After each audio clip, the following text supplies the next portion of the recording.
So கடினமான பாதை என்ன, லகுவான பாதை என்ன, இது எப்படி நீங்க எப்படி நீங்க வேறு பிரித்துக் கொள்வீர்கள்? அதை நீங்க சொல்லணும். அப்படின்னா நீங்க கடினமான பாதையில நீங்க நடந்து போறீங்க அப்படின்றத எதை வச்சு சொல்றீங்க? சிலருக்கு பாத்தீங்கன்னா ரோட்ல இருக்கிற ஒருத்தர்கிட்ட டக்குன்னு குறுக்க வரும்போது அவன் திட்டுனா கூட அது என்ன பாதை தான் உங்களுக்கு கேட்கல. இல்ல கடினமான பாதையா அது லகுவான பாதையான்னு நீங்க எதை வச்சு அதை சொல்றீங்க? எதை வச்சு சொல்றீங்க? அதான் நான் நேற்றை கூட சொன்னேன்ல, அவனுக்கு காலெல்லாம் 10 எலும்பு 20 எலும்பு உடைஞ்சிட்டு கிடக்குது. உங்களுக்கு என்னமோ ஒரு சின்ன நகை மட்டும் தான் பேந்துருச்சு. ஆனா நீங்க என்ன ஜெபம் பண்ணிட்டு இருப்பீங்கன்னா, யோபுடைய சோதனை எனக்கு வந்திருக்கு ஜெபம் பண்ணிட்டு இருப்பீங்க. யாருடைய சோதனை வந்துச்சாமா? கர்த்தர் என்ன யோபு மாதிரி சோதிக்கிறார் இயேசுவே அப்படின்னு. எதுக்கு? நகம் பேந்து போனதுக்கு. யோபுடைய சோதனைனா என்னன்னு தெரியுமா உங்களுக்கு? நன்றாய் கவனிங்கள். கடினமான பாதை அப்படின்றதும் லகுவான பாதைன்றதும் உங்க மனசை பொறுத்து தான் இருக்குது. உங்க மனசை பொறுத்தா இருக்கு. நான் போற போதை எனக்கு யாருக்கு தெரியும் ரொம்ப கடினமான அப்படின்னு நினைச்சீங்கன்னா உங்களுக்கு சத்தமா சொல்லுங்க. ஆனா நீங்க அதெல்லாம் ஒன்றும் பிரச்சனை இல்லை, இது என்ன பெரிய பாதை, இதை விட பெரிய பிரச்சனை எல்லாம் சந்திக்கிறவங்க இருக்காங்க அப்படின்னு நீங்க எடுத்துட்டீங்கன்னா அது உங்களுக்கு என்னவா இருக்கும்?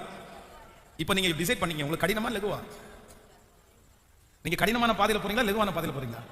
நான் உண்மையில சொல்றேன், லகுவான பாதையில கர்த்தர் நடத்துறாரு. என்னதான் ஒரு விதத்துல கஷ்டமா இருந்தாலும் ஒரு சின்ன ஜெயமாவது கர்த்தர் காண பண்றாரு. என் ஜீவனை கர்த்தர் காத்து கொண்டாரு.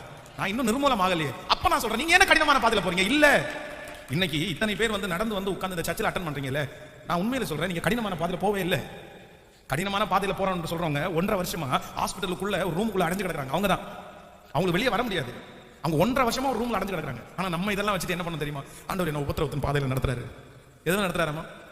நடத்துது. இயேசுவே எனக்கு ஏன் இந்த பாதையை அனுமதிச்சீங்க? உங்களுக்கு கண்ணு இருக்கா இல்லையா ஆண்டவரே அப்படின்னு ஜெபம் பண்ணிருப்போம். இல்ல இல்ல இல்ல, நம்ம நிறைய பேர் நம்முடைய லகுவான பாதையை நம்ம என்ன பாதையா நினைச்சுக்கிறோம்னா கடினமா நினைச்சுதாங்க. அதான் இன்னொன்னு சொல்ல, ஒரு நாய் ஒருத்தரை பயப்படுத்துச்சாங்க.